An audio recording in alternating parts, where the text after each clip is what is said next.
Bismillahirrahmanirrahim. Assalamualaikum warahmatullahi wabarakatuh. Bagaimana kabarnya anak semuanya? Semoga kalian senantiasa dalam keadaan sehat walafiat.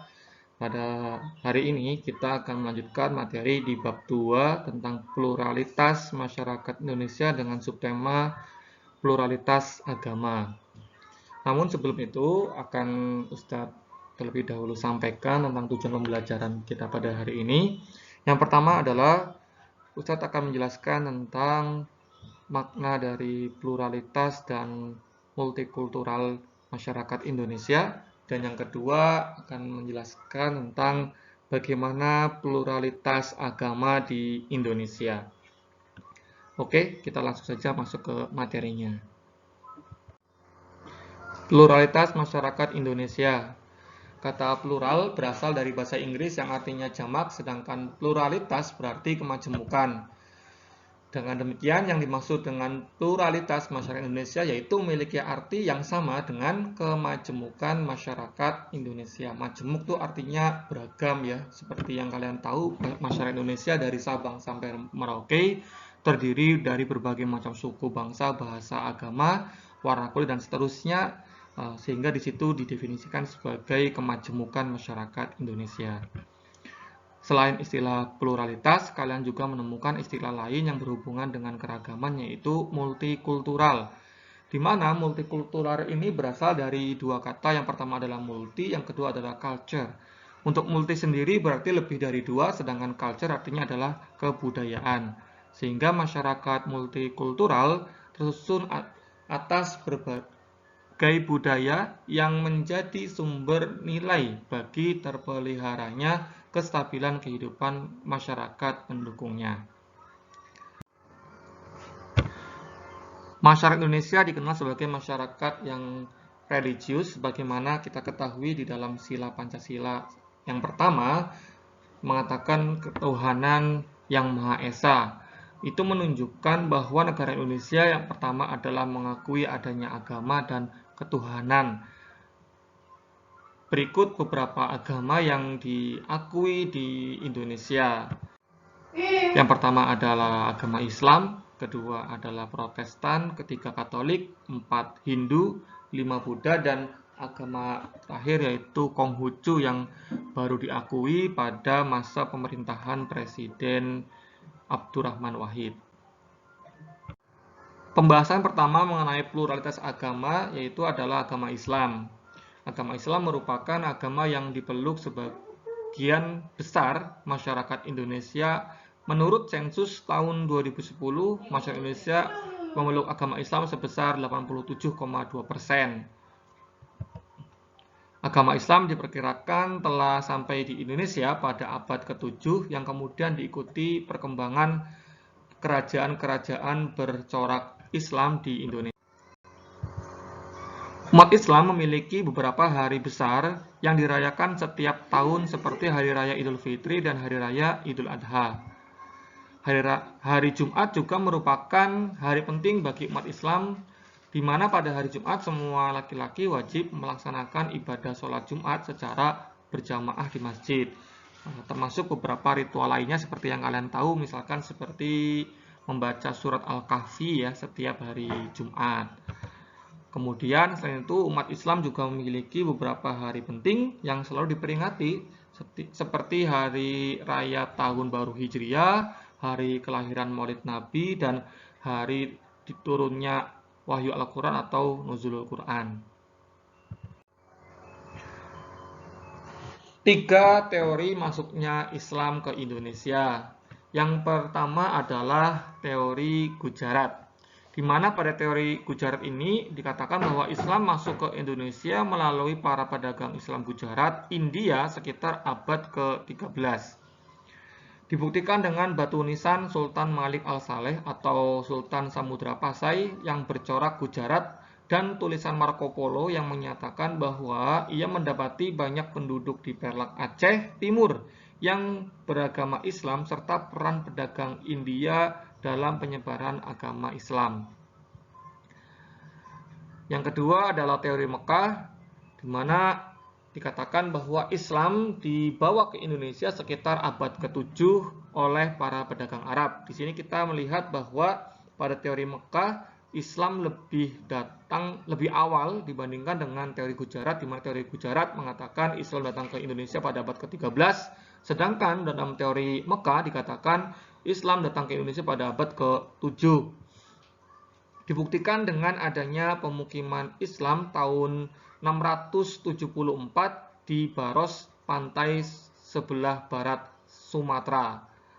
Yang ketiga yaitu teori Persia.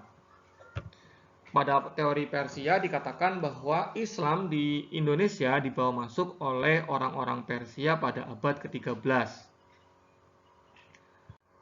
Terus selanjutnya yaitu agama Protestan. Kristen Protestan berkembang di Indonesia selama masa kolonial Belanda atau VOC sekitar abad ke-16. Pada abad ke-20, Kristen Protestan berkembang dengan sangat pesat yang ditandai dengan kedatangan para misionaris dari Eropa ke beberapa wilayah di Indonesia seperti di wilayah Barat Papua, Sumatera Utara, Sulawesi Utara, dan Jawa.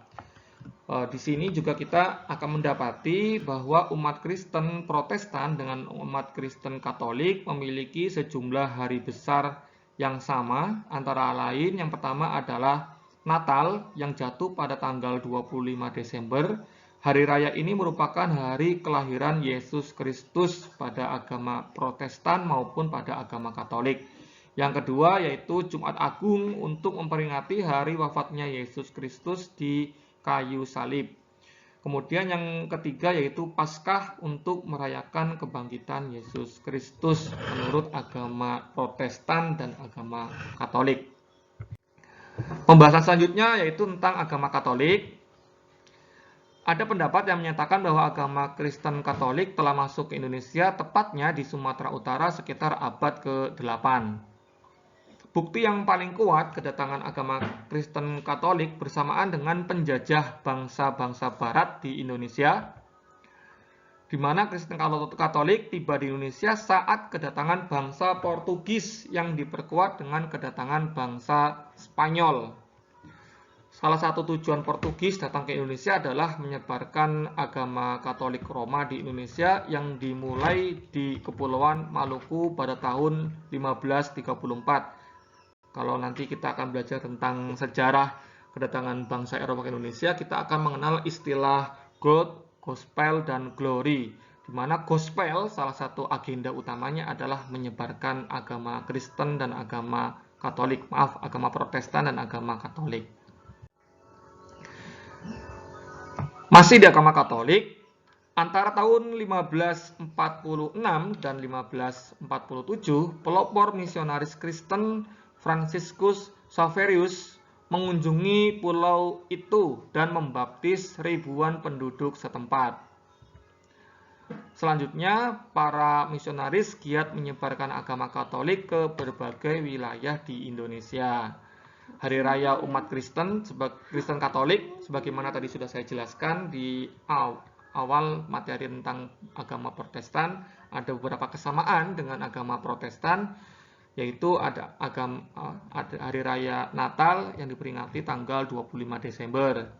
Kemudian selain itu umat Katolik juga memiliki beberapa hari penting yang selalu diperingati, misalnya seperti Paskah dan hari raya kenaikan Isa Al-Masih. Selanjutnya adalah agama Hindu. Agama Hindu diperkirakan telah masuk ke Indonesia sejak awal abad Masehi. Pada saat mempelajari perkembangan kerajaan Hindu-Buddha di Indonesia, kalian tentu ingat kapan agama Hindu dan Buddha masuk ke Indonesia. Silahkan nanti kalian bisa buka materi di kelas 7. Kalian tentu masih ingat beberapa teori proses masuk dan berkembangnya agama Hindu di Indonesia.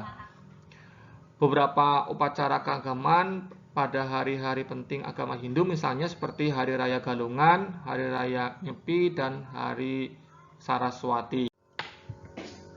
Agama Hindu kaya akan berbagai upacara atau tradisi keagamaan, di mana tradisi-tradisi warisan agama dan kebudayaan agama Hindu juga mempengaruhi kebudayaan Indonesia yang masih berkembang hingga saat ini.